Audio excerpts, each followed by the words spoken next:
अस्सलामु अलैकुम वरहमतुल्लाहि वबरकातुह। बिस्मिल्लाहिर्रहमानिर्रहीम। Good morning, my dear students. Students, in previous video, our topic is Hifzul Hadith,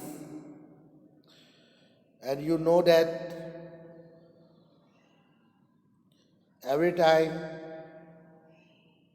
we start the topic, that first we are learning the definition. Student, in previous video also you are learn your topic is that time also Hifzul Hadith, and you are learn the definition and Hadith number 1, Hadith number 2. With definition you are learn. Student, मेरे प्यारे बच्चों, इंशाअल्लाह आप लोगों ने जो definition हिफ्जुल हदीस की याद की और लेसन नंबर 1 के अंदर हदीस नंबर 1 आपने याद किया और लेसन नंबर 2 के अंदर दूसरी हदीस आपने याद किया। पहली हदीस हमारी ईमानियात पे से थी, दूसरी हदीस इबादात पे से थी। तो हमने दोनों को पढ़ा और याद किया और इंशाअल्लाह हमेशा याद रखेंगे। आमीन। तो बच्चों, अल्हम्दुलिल्लाह दो तो हमने याद कर लिया और वो हमारा रिवीजन था। इस लेसन को हमने पहले पढ़ा भी है अच्छी तरीके से और याद भी किया है, और फिर बाद में हमने रिवीजन स्टार्ट किया। तो रिवीजन के अंदर भी आपने पढ़ा और उसको याद किया। तो चलो अब हम रिवीजन के अंदर अब जो 3 हदीस हमारी बाकी हैं उसको भी हम पढ़ते हैं ताकि हमें अच्छी तरीके से याद हो जाए और उसको हम हमेशा याद रखें। तो बच्चों, ये जो हदीस है, इस हदीस के बारे में मैंने आपको हुजूर सल्लल्लाहु अलैहि वसल्लम ने क्या फरमाया, उसकी फ़जीलत मैंने आपको बताई थी। उसकी फ़जीलत यह है कि हदीस में है कि अल्लाह के रसूल सल्लल्लाहु अलैहि वसल्लम ने फरमाया, जो शख्स मेरी उम्मत के नफ़ा के लिए 40 हदीसें याद करेगा तो उससे क़यामत के दिन कहा जाएगा कि जन्नत के जिस दरवाजे से चाहो दाखिल हो जाओ। तो आपको फिर मैंने बताया कि 40 हदीसें हम किस तरीके से इजीली हमें याद होगी स्कूल के अंदर, और स्कूल में हम किस तरीके से याद करते हैं, 3rd के अंदर, 4th के अंदर, 5th के अंदर, 6th के अंदर और 7th के अंदर, वो उसको ऐड करते करते हम चलते हैं ताकि 7th तक ही 40 हदीस फिनिश हो जाए और उसको हम हमेशा इंशाअल्लाह याद रखेंगे और उससे हम भी फ़ायदा उठाएंगे और फ़ायदा दोस्तों को भी पहुंचाएंगे और भाई बहनों को भी सिखाएंगे। तो बच्चों, दूसरी जगह हमारे प्यारे आका हज़रत मोहम्मद सल्लल्लाहु अलैहि वसल्लम की बातों को पढ़ना, याद करना और उनको अपनी ज़िंदगी में अपनाना बहुत सवाब का काम है। ये सब क्या हम पढ़ रहे हैं? हुजूर सल्लल्लाहु अलैहि वसल्लम के किए हुए कामों को पढ़ रहे हैं, याद कर रहे हैं और कही हुई बातों को भी हम पढ़ रहे हैं और याद कर रहे हैं। तो ये कैसा है? ये बहुत सवाब का काम है। तो अल्लाह ताला उससे क्या होते हैं बच्चों? खुश होते हैं और उससे ज़िंदगी में नूर पैदा होता है और दीन पर चलने की तौफीक हासिल होती है। इसीलिए हमें हदीस को मुँह ज़बानी यानी बाय हार्ट करना चाहिए। तो बच्चों, हम जो पढ़ रहे हैं वो अरबिक के अंदर और फिर उसका ट्रांसलेशन है इंग्लिश के अंदर, तो हमें उसको इंग्लिश में याद करना है ताकि एग्ज़ाम के वक्त जब आपको अरबिक के अंदर क्वेश्चन किया जाए और आपको उसका ट्रांसलेशन पूछा जाए तो आप उसका ट्रांसलेशन अच्छी तरीके से याद होगा, तो आप अच्छी तरीके से लिख सकेंगे। तो चलो बच्चों, अब हमारा रिवीजन जो हदीस का लेसन नंबर 3 से स्टार्ट होता है, हम उसको अच्छी तरीके से पढ़ते हैं और उसको याद करते हैं और उसको हमेशा याद रखेंगे और उसको दूसरों तक भी पहुंचाएंगे। Come on student, keep the fingers, read and learn with me. Lesson number 3, Hadith number 3 on Muamalat. Man gasha falaysa minna. Translation: he who cheats is not one of us Muslims. Student फिर से उंगली रखो अच्छी तरीके से। Come on, keep the fingers and watch properly, look properly and read and learn. Lesson number 3, हदीस number 3 on मुआमलात। मन गश्शा फलैसा मिन्ना। Translation: he who cheats is not one of us Muslims. बच्चों, ये लेसन नंबर 3 है और हदीस नंबर 3 और मुआमलात। तो मुआमलात किसे कहते हैं, मुआमलात से मुराद क्या है? तो मुआमलात से मुराद बेचना, खरीदना, कोई चीज़ किराए पर देना। हम कोई चीज़ बेचते हैं बच्चों, या फिर कोई चीज़ हम लेने जाते हैं, बाय करने जाते हैं शॉप पे, या किसी से बाय करते हैं।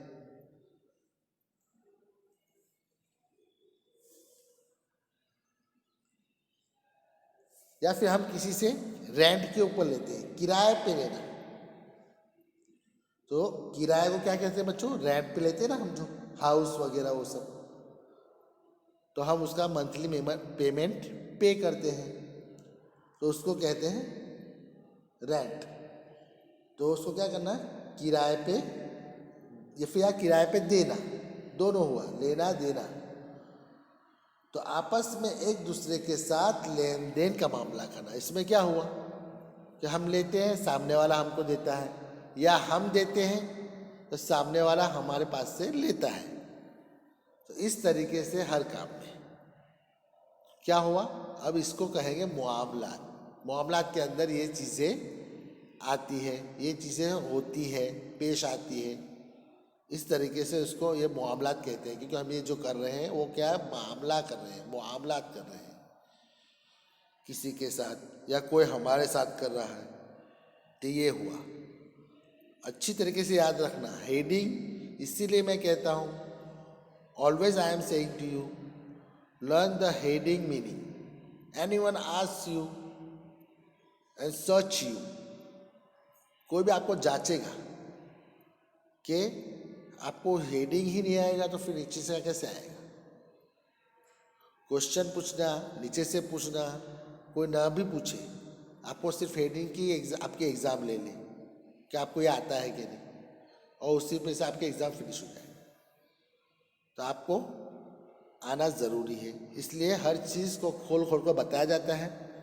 तो हर चीज़ के अंदर ऐसा नहीं कि सिर्फ अरबिक के अंदर, इंग्लिश पढ़ो, मैथ्स पढ़ो, जो भी पढ़ो आप, साइंस पढ़ो, एसएस पढ़ो, अब जो भी सब्जेक्ट पढ़ो, उस सब्जेक्ट के अंदर आपको हेडिंग का मतलब, मीनिंग मालूम होना चाहिए, ताकि उससे आप नीचे का जो पढ़ेंगे उसी के अंदर वो सब उसके मुताबिक ही सब बातें होती है, उसी के ऊपर से सब बातें नीचे होती है, लेसन होता है पूरा।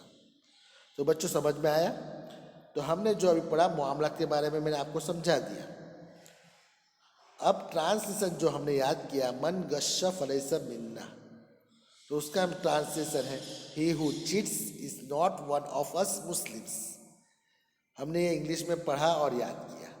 अब आपको मैं उर्दू में बताता हूँ कि जो शख्स, यानी जो भी किसी को धोखा दे वो हम मुसलमानों में से नहीं है। इसका मीनिंग है कि जो किसी को धोखा दे वो हम मुसलमानों में से नहीं है। किसने फरमाया, किसने बताया? हुजूर सल्लल्लाहु अलैहि वसल्लम बताया। हुजूर सल्लल्लाहु अलैहि वसल्लम ने ये बताया हमें। तो हमें क्या करना चाहिए? लेन देन हो या फिर कोई चीज़ खरीदो फरोख्त करना हो, मीन्स खरीदो फरोख्त करना मीन्स बेचना और लेना, या फिर हम घर दे रहे हैं किराए रेंट के ऊपर, या फिर रेंट पर घर ले रहे हैं, तो हमारा जो भी वादा हो, जो भी हमारा मामला हो, जिस जैसा मतलब कि उन्होंने फिक्स किया उसके मुताबिक ही हमें काम करना है। तो ये हुआ राइट। और हम उसके मुताबिक, जैसे कि हमें अभी रेंट का पैसे देना है, मंथ हमारा ख़त्म हो गया, तो हम ना दे सके तो हमें उसको कह देना चाहिए कि मुझे ये प्रॉब्लम है, मैं थोड़ा लेट दूंगा। हमें उसकी परमिशन, इजाज़त लेना चाहिए, हमें उसे मैसेज दे देना चाहिए। फिर बाद में वो हमें थोड़ा लीव देगा, थोड़ी छूट देगा। तो बच्चों इस तरीके से हमें मामला करना चाहिए। नहीं तो फिर हम जो तारीख हमें दी गई उस तारीख से पहले हमने उसको मैसेज भी नहीं दिया और उसके रेंट के पैसे नहीं पहुंचाए, या कोई चीज़ हमने खरीदी उससे और उसके पैसे के हमने जो कहा कि हम आपको 10 तारीख तक दे देंगे और हमने 10 तारीख तक नहीं दिया, तो ये क्या हुआ? धोखा हुआ बच्चों। हमने जो वादा किया उस वादा को पूरा नहीं किया, हमने उससे धोखा किया, क्योंकि वो हमसे उम्मीद रखते हैं कि ये भाई हमें वो 10 तारीख तक पहुंचा देंगे, उन्होंने हमें वादा दिया है। इसलिए इस तरीके से हमें नहीं करना चाहिए, ये रॉन्ग है। तो हर चीज़ के अंदर, अब आप कोई चीज़ आपके फ्रेंड को देते हो कि आप मुझे 2 दिन के बाद दे देना, मेरे ये कपड़े लेके जाओ, मेरे ये बूट लेके जाओ, शूज़ कहते हैं हम इंग्लिश में उसको। तो इस तरीके से वो लेके जाए 2 दिन, तो उसको चाहिए कि वो 2 दिन में आपको पहुंचा दे। तो ये कैसा होगा? आपका मामलात होगा आपस में, वो आपको पहुंचा देगा तो वो राइट है, और आपको नहीं पहुंचाएगा और मैसेज भी नहीं दिया तो वो क्या हुआ? रॉन्ग हुआ, उसने धोखा दिया, उसने उसका वादा तोड़ा। तो बच्चों ये है मामला। समझ में आया? तो चलो हम पढ़ते हैं लेसन नंबर 4। लेसन नंबर 4, हदीस नंबर 4 ऑन मुआशरा, अस्सलामु क़ब्लल कलामी। तो हम पढ़ेंगे तो बोलते वक्त हम कलाम बोलेंगे, अस्सलामु क़ब्लल कलाम, और लिखेंगे तो कलामी लिखेंगे। स्टूडेंट, ट्रांसलेशन, मेक सलाम before talking. Again, keep the fingers, watch properly, listen properly, read and learn and remember. Lesson number 4, hadith number 4 on muashara, assalamu qabla al-kalam. Translation, make salam before talking. What the translation of translation? Make salam before talking. Students, बच्चों, चलो आपको मैं उर्दू के अंदर अच्छी तरीके से समझाता हूँ। लेसन नंबर 4, हदीस नंबर 4 है वो मुआशरा के ऊपर से। और मुआशरा से मुराद अपने माँ बाप, भाई बहनों, रिश्तेदारों, दोस्तों और पड़ोसियों के साथ अच्छा बर्ताव करना, अखलाकियात मीन्स ये हमारा अखलाक होने चाहिए। ऐसे हमारा मुआशरे के अंदर हमारा रहना इस तरीके से होना चाहिए। मैनर्स सीखने वाली बात है कि किस तरीके से हमें रहना है। तो बच्चों समझ में आया? हमारा दोस्त हो, भाई बहन हो, रिश्तेदार हो, पड़ोसी हो। तो अस्सलामु जो क़ब्लल कलाम है अरबिक के अंदर, उसका मीनिंग हमने पढ़ा अभी। मेक सलाम बिफोर टॉकिंग, उसका मीनिंग उर्दू के अंदर बात करने से पहले सलाम करो। तो हम कोई भी बात शुरू करें किसके साथ? मम्मी पापा के साथ, भाई बहनों के साथ, या हमारे को रिश्तेदार है उनसे, किसी से भी हम मिले या कोई हमें रास्ते में मिल जाए या कोई किसी के पास हम जाए, तो बात करने से पहले हमें क्या करना चाहिए? किसने सिखाया? हमारे नबी सल्लल्लाहु अलैहि वसल्लम ने सिखाया। तो बच्चों, जब भी मैं सल्लल्लाहु अलैहि वसल्लम कहूँ और जब भी हम मोहम्मद सुने, तो हमें चाहिए कि उस वक्त हम भी साथ में सल्लल्लाहु अलैहि वसल्लम बोले। सल्लल्लाहु अलैहि वसल्लम बोलने से ये एक दुरूद है बच्चों, इस पर हम 1 मरतबा दुरूद पढ़ेंगे तो अल्लाह ताला हम पर 10 मरतबा दुरूद पढ़ते हैं। तो बच्चों, इसके ऊपर हमें अमल करना है। तो याद रखना, आपको मैं बार बार हमेशा क्लास में भी बताता हूँ कि जब भी मोहम्मद नाम आए तो हमें क्या बोलना चाहिए? सल्लल्लाहु अलैहि वसल्लम। तो जब भी हमारे सर भी कहे सल्लल्लाहु अलैहि वसल्लम, हमारे टीचर कहे, हमारे उस्ताद कहे, तो हमारे कान पे ये आवाज़ पड़े तो हमें भी साथ में सल्लल्लाहु अलैहि वसल्लम बोलना चाहिए और बोलकर हमें फ़ायदा उठाना चाहिए। उस बोलने से फ़ायदा हमें ये होगा कि अल्लाह भी हमसे खुश होंगे और हम पर भी दुरूद और रहमतें उतरेगी, दुरूद शरीफ का सवाब मिलेगा। तो बच्चों, अभी मैं आपको जो बात कर रहा था वो सलाम करने से पहले, बात करने से पहले सलाम करने के बारे में। समझ में आया? बात करने से पहले, सलाम करने से पहले नहीं। बात जो करेंगे, स्टार्ट करने जा रहे हैं, हम स्टार्ट करेंगे भाई से, दोस्तों से, पड़ोसी से, मम्मी पापा से, तो हमें सबसे पहले क्या कहना है? अस्सलामु अलैकुम वरहमतुल्लाहि वबरकातुहू। फिर बाद में हमारे मम्मी पापा से जो भी हमें ज़रूरत हो तो उसके बारे में बातचीत करें, या जो मैसेज देना हो हम दें। इसी तरीके से दोस्तों के अंदर, पड़ोसियों के अंदर, सबके पास। मैंने आपको सलाम के अंदर ये भी बताया था कि सबक के अंदर कि खाली मीन्स हमारा घर के अंदर कोई भी नहीं है, हम लॉक खोल रहे हैं और उस खाली घर के अंदर हम एंटर हो तो हमें तो भी सलाम करना चाहिए। इसलिए खाली घर के अंदर भी हमें सलाम का जवाब दिया जाएगा। वो जवाब कौन देंगे? अल्लाह ताला के फरिश्ते देंगे बच्चों। अल्लाह हर जगह मौजूद है। अल्लाह, हमारे फरिश्ते जो बैठे हैं किरामन कातिबीन शोल्डर के ऊपर, कंधों के ऊपर, तो वो जवाब देंगे। तो बच्चों, ये मैनर्स हमारे अंदर और ये आदतें हमारे अंदर हमें पैदा करनी है और इसको हमें बनाना है, हमें इस तरीके से रहना है। तो इस तरीके से हम इंशाअल्लाह हमेशा करेंगे। आमीन। तो चलो हम अब पढ़ते हैं लेसन नंबर 5, सबक नंबर 5, हदीस नंबर 5, अखलाकियात। अलैकुम बिस्सिद्क़ी मीन्स अलैकुम बिस्सिद्क़, translation always speak the truth. बच्चों, मैंने बताया था आपको कि अलैकुम बिस्सिद्क़ी दिखाई दे रहा है लिखा हुआ, बोलने में हम बोलेंगे, पढ़ते वक्त अलैकुम बिस्सिद्क़, और लिखते वक्त बिस्सिद्क़ी लिखेंगे। Again, watch properly, look properly and read and learn with me. सबक नंबर 5, हदीस नंबर 5, अखलाकियात। अलैकुम बिस्सिद्क़, translation always speak the truth.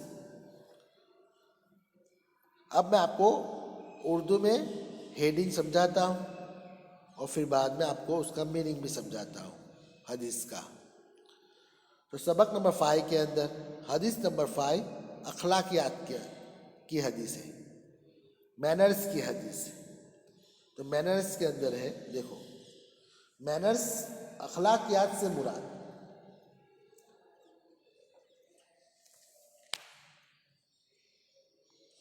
अखलाकियात से मुराद इंसान की अंदरूनी सिफात और खूबियाँ, जैसे अच्छा होना, सच्चा होना वगैरह वगैरह। तो बच्चों, सच्चा होना, अच्छा होना, अच्छी अच्छी आदतें होना, बातचीत करना, लेना देना, जो भी लेन देन करे, खरीदो फरोख्त करे, किसी से बातचीत करे, किसी ने कोई काम हमें सौंपा, किसी ने कोई काम हमें कहा, उसको हम पूरा करें। ये सब क्या हुआ? अखलाकियात में है, मैनर्स के अंदर है, अच्छी अच्छी आदतों का। तो बच्चों, ये अखलाकियात का मीनिंग हुआ, समझे अच्छी तरीके से। अब ट्रांसलेशन में बताया है, हमने अरबिक में पढ़ा अलैकुम बिस्सिद्क, उसका ट्रांसलेशन हुआ ऑलवेज स्पीक द ट्रूथ। आपको इंग्लिश में याद रखना है, और आंसर जब भी आपको ये क्वेश्चन आए तो उसका आंसर आपको इंग्लिश में ही लिख के देना है, क्योंकि हमारी बुक इंग्लिश में, टेक्स्ट बुक। तो translation always speak the truth, हमेशा सच बोलो।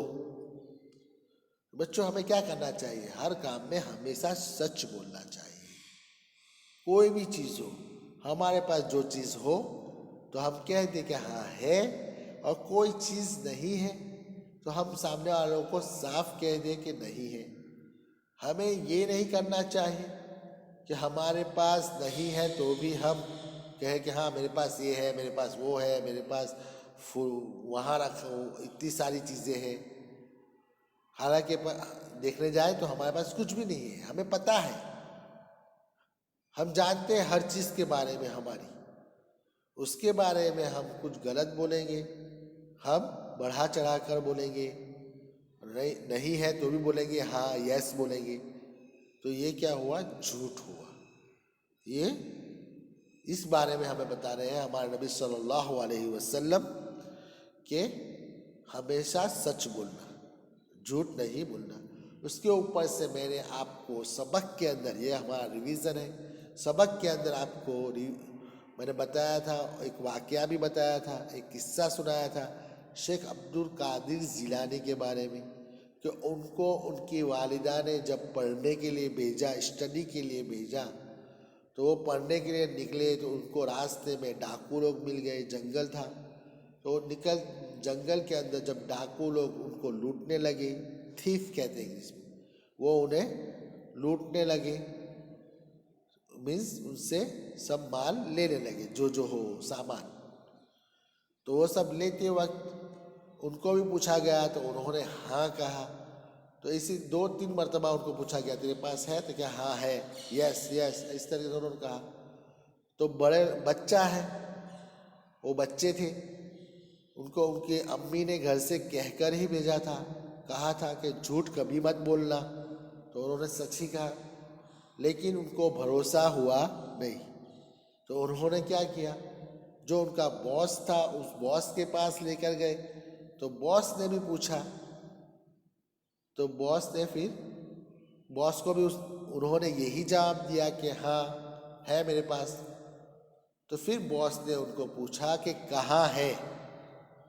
तो फिर बाद में उन्होंने आगे की बात बताई, मीन्स जिन्होंने पूछा था उनको भी यस यस कहा, ये भी सच ही हुआ।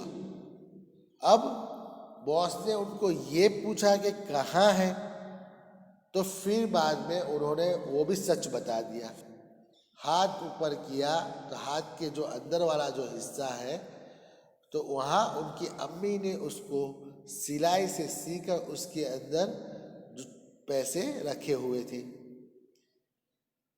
ताकि गुम ना हो जाए, गिर ना जाए, संभल कर वो ले जा सके साथ में। तो इसलिए वहाँ छुपाया हुआ था। तो उन्होंने बता दिया।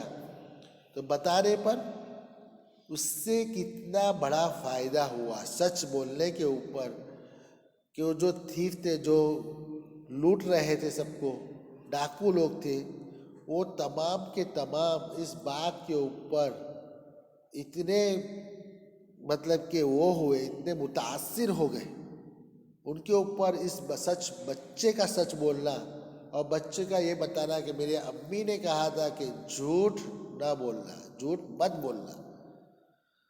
कि देखो अब ये बच्चा, छोटा बच्चा होकर भी उसकी अम्मी के कहे हुए पर अमल कर रहा है, उसकी अम्मी की बात के ऊपर डटा हुआ है और उस बात को हमेशा फॉलो कर रहा है, तो इसलिए बच्चों वो तमाम के तमाम डाकू लोग कलीमा तय्यबा पढ़ लेते हैं, ईमान मुसलमान बन जाते हैं, ईमान कबूल कर लेते हैं।